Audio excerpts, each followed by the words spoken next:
Hello dear students. आज का हमारा टॉपिक है बच्चों डाइजेस्टिव सिस्टम। डाइजेस्टिव सिस्टम जो है वो 3 लेक्चर में मैंने डिवाइड किया हुआ है। फर्स्ट लेक्चर में मैंने आपको जो हमारा माउथ है, फेरिंग्स है और स्टमक है, इसोफेगस के बारे में बताया था। जो सेकंड लेक्चर है इसमें small intestine, large intestine, rectum, anal canal के बारे में हम आपको बताएंगे। जो थर्ड लेक्चर है उसमें जो एसेसरी ऑर्गन्स हैं उनके बारे में हम डिस्कस करेंगे। तो जो हमारा इसमें फिफ्थ पॉइंट है उसका नाम है स्मॉल इंटेस्टाइन। स्मॉल इंटेस्टाइन जो है ये 5 मीटर लंबी एक ट्यूब लाइक स्ट्रक्चर के रूप में होती है और यह एब्डोमिनल कैविटी में पाई जाती है। यह ऊपर से स्टोमक के साथ जुड़ी होती है और पाइलोरिक स्पिंचर के द्वारा नीचे से लार्ज इंटेस्टाइन इलियोसिकल वॉल्व के द्वारा जुड़ी रहती है। यह लार्ज इंटेस्टाइन से घिरी होती है, मतलब इसके चारों तरफ जो है लार्ज इंटेस्टाइन होती है। स्मॉल इंटेस्टाइन में फूड का डाइजेशन पूरा होता है, यानी कि कंप्लीट होता है, और जो फूड के जितने भी इसेंशियल सब्सटेंस होते हैं वो स्मॉल इंटेस्टाइन में एब्जॉर्ब हो जाते हैं। इसके बाद हम इसके पार्ट्स के बारे में बात करेंगे। स्मॉल इंटेस्टाइन के कितने पार्ट्स होते हैं? इसके मेनली 3 पार्ट होते हैं, जिसमें डियोडिनम, जेजेनम और इलियम। इसमें जो फर्स्ट पार्ट है हमारा डियोडिनम, हम डियोडिनम के बारे में पहले डिस्कस करेंगे। डियोडिनम जो है ये 25 सेंटीमीटर लंबी एक ट्यूब होती है और स्मॉल इंटेस्टाइन का ही सबसे फर्स्ट यानी कि पहला पार्ट होता है। यह पेनक्रियाज के हेड में पाई जाती है और पेनक्रियाज डियोडिनम का एक कॉमन स्ट्रक्चर होता है जिसमें हिपैटो पेनक्रियाटिक एम्पुला कहते हैं। इसमें पेनक्रियाज गॉलब्लैडर जो है अपनी सिक्रीशंस रिलीज करते हैं। जो पेनक्रियाटिक जूस जो होता है वो इसी डक्ट के थ्रू इसमें आता है और जो लीवर में से जो जूस आता है वो भी इसी डक्ट के द्वारा यहाँ पे एंट्री होती है। जो सेकंड पार्ट है इसका, उसका नाम है जेजेनम। जेजेनम जो है ये हमारा स्मॉल इंटेस्टाइन का जो है मिडल पार्ट होता है और इसकी जो लेंथ होती है वो 2 मीटर लंबी होती है। इसके बाद इसका जो थर्ड पार्ट है वो इलियम होता है। इलियम जो है वो स्मॉल इंटेस्टाइन का सबसे लास्ट पार्ट होता है और यह पार्ट जो है लार्ज इंटेस्टाइन के सीकम से जुड़ा होता है और जो इसको जोड़ने का काम करता है उसको इलियोसिकल वाल्व कहते हैं। यानी कि इलियोसिकल वाल्व जो होता है ये लार्ज इंटेस्टाइन के साथ जुड़ा होता है। यह 3 मीटर लंबी एक ट्यूब होती है और स्मॉल इंटेस्टाइन के फूड कंटेंट्स को लार्ज इंटेस्टाइन तक पहुंचाता है और उसके फ्लो को ये कंट्रोल करता है।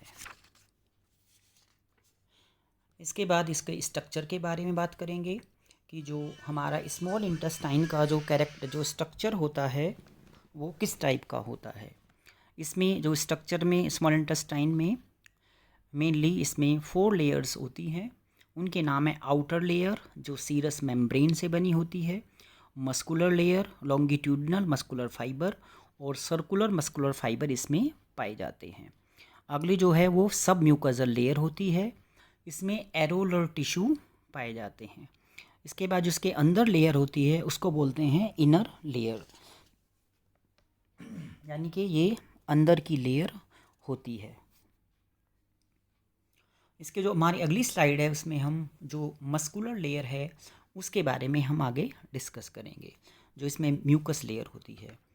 जो म्यूकस लेयर है इंटेस्टाइन की, म्यूकस लेयर में परमानेंट सर्कुलर फोल्ड्स पाए जाते हैं जिसमें वेलाई और माइक्रोवेलाई होती हैं। वेलाई जो है ये ऊपर को उभरे हुए पार्ट को हम माइक्रोवेलाई बोलते हैं जो कि फिंगर लाइक प्रोजेक्शन में होती है। माइक्रोवेलाई में कॉलमनार एपिथेलियल सेल्स पाए जाते हैं जिन्हें हम एंट्रोसाइट्स कहते हैं। ये जो होते हैं एंट्रोसाइट्स, जितने भी इसेंशियल फूड पार्टिकल्स होते हैं जो स्मॉल मॉलिक्यूल्स में होते हैं, उन सबको एब्जॉर्प्शन करने में हेल्प करती है।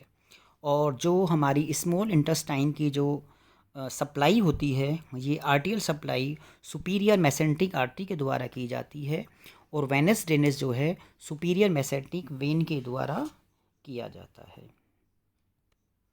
इसके बाद है इंटेस्टाइनल जूस।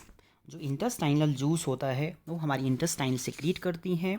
वो पर डे में 1500 ml जो है जूस वो सिक्रीट करती है। और इसमें जो है इंटेस्टाइनल सिक्रीशंस में क्या होता है, इसमें वाटर होता है, इसके अंदर म्यूकस, मिनरल सॉल्ट्स और एंजाइम्स होते हैं जो कि वहाँ पर केमिकल रिएक्शंस में हेल्प करते हैं। जो हमारा इंटेस्टाइनल जूस होता है उसमें कई तरह के एंजाइम्स होते हैं, जैसे पेप्टाइडेज, यह एंजाइम प्रोटीन के डाइजेशन में पार्ट प्ले करता है। लाइपेज जो है फैट के डाइजेशन में पार्ट प्ले करता है। सुक्रेज, माल्टेज और लैक्टोज, ये हमारा कार्बोहाइड्रेट की डाइजेशन में हेल्प करता है। ये एंजाइम सारे जो है यहाँ से सिक्रीट होते हैं। उसके बाद है फंक्शन ऑफ स्मॉल इंटेस्टाइन, यानी कि हमारी जो इंटेस्टाइन होती है वो क्या काम करती है। इसमें जो स्मॉल इंटेस्टाइन है यहाँ पर ये एक तरह का जूस सिक्रीट करती है जो कि फूड को डाइजेशन में हेल्प करता है। और जो स्मॉल इंटेस्टाइन है उसमें कार्बोहाइड्रेट्स, प्रोटीन्स, फैट्स का डाइजेशन कंप्लीट होता है। स्मॉल इंटेस्टाइन जो है वो सीसी जो इसमें होता है सीसीके इसको प्रोड्यूस करता है। इसका पूरा नाम है कोलीसाइटोकिनिन। ये एक हार्मोन और वोकल हार्मोन होता है जो कि यहाँ से सिक्रीट होता है और ये केमिकल रिएक्शंस में यहाँ पे पार्ट प्ले करता है। स्मॉल इंटेस्टाइन जो है हमारी बॉडी में जितने भी हमारे न्यूट्रिएंट्स होते हैं, जैसे इसमें आपका ग्लूकोज है, लैक्टोज है, फ्रैक्टोज है, फैट्स, ग्लोब्यूल्स हैं, जितने फैट के हमारे पार्ट्स होते हैं, प्रोटीन्स हैं सारी की सारी, और डिफरेंट टाइप्स के जो हमारे सारे इंग्रेडिएंट्स होते हैं जो हमारे लिए बहुत ज़रूरी हैं, मिनरल्स और कई तरह के जो विटामिन्स होते हैं वो सारे हमारे स्मॉल इंटेस्टाइन में एब्जॉर्ब हो जाते हैं। इसके बाद जो हमारा अगला पॉइंट है उसका नाम है लार्ज इंटेस्टाइन, यानी कि स्मॉल इंटेस्टाइन के बाद जो हमारा अगला जो पार्ट आता है हम उसको बोलते हैं लार्ज इंटेस्टाइन। लार्ज जो इंटेस्टाइन होता है ये 1.5 मीटर लंबी एक ट्यूब लाइक स्ट्रक्चर होती है और यह सीकम से स्टार्ट होकर रेक्टम में ये लास्ट में ख़त्म हो जाती है। लार्ज इंटेस्टाइन का जो ल्यूमन है इसका वो बड़ा होता है और स्मॉल इंटेस्टाइन के आसपास से घिरी होती है, यानी कि स्मॉल इंटेस्टाइन अंदर होती है और उसके चारों तरफ जो है लार्ज इंटेस्टाइन होती है। लार्ज इंटेस्टाइन में जो पार्ट्स होते हैं वो अगली स्लाइड में हम डिस्कस करेंगे, यानी कि कौन कौन से पार्ट से मिलके ये बनी होती है। जो उसमें फर्स्ट पार्ट है उसका नाम है सीकम, सेकंड जो पार्ट है उसको बोलते हैं असेंडिंग कोलन, और जो थर्ड जो है वो ट्रांसवर्स कोलन और descending colon and sigmoid colon. अब इनके एक एक के जो पार्ट हैं इनके बारे में हम थोड़ा आगे डिस्कस करेंगे। फर्स्ट जो पार्ट है वो है हमारा सीकम। सीकम जो है ये कोलन का सबसे पहला पार्ट होता है जिसकी लेंथ 1.3 सेंटीमीटर होती है और यह एक ट्यूब लाइक स्ट्रक्चर होता है। सीकम के साथ में वर्मीफोर अपेंडिक्स ट्यूब जुड़ी रहती है जो एक ब्लाइंड पाउच का काम करती है। यह एब्डोमेन के लोअर राइट क्वाड्रेंट में पाई जाती है। इसके बाद जो अगला हमारा स्लाइड है वो है असेंडिंग कोलन। असेंडिंग कोलन जो है यह सीकम के ऊपर पाई जाती है और इसकी जो लेंथ होती है वो 10 से 20 सेंटीमीटर लंबी होती है। यह एब्डोमेन के राइट साइड पर वर्टिकल पोर्शन में पाई जाती है। इलियम सीकम और असेंडिंग कोलन से जुड़ी होती है, ये दोनों आपस में जुड़े होते हैं। असेंडिंग कोलन के बाद जो हमारी अगली स्लाइड है उसमें है ट्रांसवर्स कोलन। जो ट्रांसवर्स कोलन है यह स्प्लीन, डियोडिनम और स्टमक के सामने पाई जाने वाली ट्यूब होती है जो कि हमारी लार्ज इंटेस्टाइन की पार्ट है। इसके बाद है डिसेंडिंग कोलन। डिसेंडिंग कोलन जो है ये एब्डोमिनल कैविटी के लेफ्ट साइड में पाई जाती है। इसकी जो लेंथ होती है वो 25 से 30 सेंटीमीटर लंबी होती है और यह स्टोमक और स्प्लीन के नीचे पाई जाती है। इसके बाद जो हमारा इसमें इसका लास्ट पार्ट है उसका नाम है सिग्मॉइड कोलन। सिग्मॉइड कोलन जो है वो इसका लार्ज इंटेस्टाइन का लास्ट पार्ट होता है और इसकी जो लेंथ होती है वो 40 सेंटीमीटर लंबी होती है और यह एक एस शेप्ड का ट्यूब लाइक स्ट्रक्चर होता है। इसके बाद है इसमें ब्लड सप्लाई, यानी कि यहाँ पर जो हमारी जो ब्लड सप्लाई है वो ब्लड सप्लाई कैसे होती है। इसकी जो ब्लड सप्लाई है वो SMA यानी कि सुपीरियर मेसेंटिक आर्टरी के द्वारा इसमें ऑक्सीजनेटेड ब्लड दिया जाता है और जो इसका ड्रेनेज होता है वो IMV के द्वारा इसमें स्प्लीनिक वेन में दे दिया जाता है। ये इसकी ब्लड सप्लाई है जो कि इसमें ऑक्सीजन को ले जाती है और CO2 को वापस लाती है। इसके बाद है कि जो हमारी जो लार्ज इंटेस्टाइन है उसके फंक्शन क्या होते हैं। हमारी जो लार्ज इंटेस्टाइन है मेनली इसमें जो हमारा वाटर है ये एब्जॉर्प्शन होता है और इसके अलावा जो इलेक्ट्रोलाइट्स होते हैं हमारे जितने भी सोडियम पोटेशियम जो इलेक्ट्रोलाइट्स होते हैं, इसके अलावा अदर इलेक्ट्रोलाइट्स हैं कैल्शियम क्लोराइड, ये सारे के सारे हमारे लार्ज इंटेस्टाइन में होते हैं। और लार्ज इंटेस्टाइन में माइक्रोबियल होते हैं, यानी कि नॉर्मल फ्लोरा बोलते हैं उनको, बैक्टीरिया होते हैं नॉर्मली, उनको बोलते हैं नॉन पैथोजेनिक बैक्टीरिया। वो वहाँ पर हमारे स्टूल को सॉलिडिफिकेशन का काम करते हैं, सॉलिडिटी उसको मेंटेन करते हैं, यानी कि हमारा स्टूल यहाँ पे सेमी सॉलिड बन के तैयार हो जाता है। और यहाँ पे जो एक केमिकल होता है जिसका नाम है, पीछे से आता है यूरोब्लिनोजन, वो जो है बैक्टीरियल एक्शन के द्वारा चेंज हो जाता है यूरोब्लिन में और यहाँ पर ये हमारे स्टूल को कलर देता है। नेक्स्ट जो हेडिंग है हमारा वो है रेक्टम। रेक्टम जो है एक लॉन्ग ट्यूब लाइक स्ट्रक्चर होता है जिसकी लेंथ जो है वो 13 सेंटीमीटर लंबी होती है और यह सिग्मॉइड कोलन से एनल तक पाया जाता है।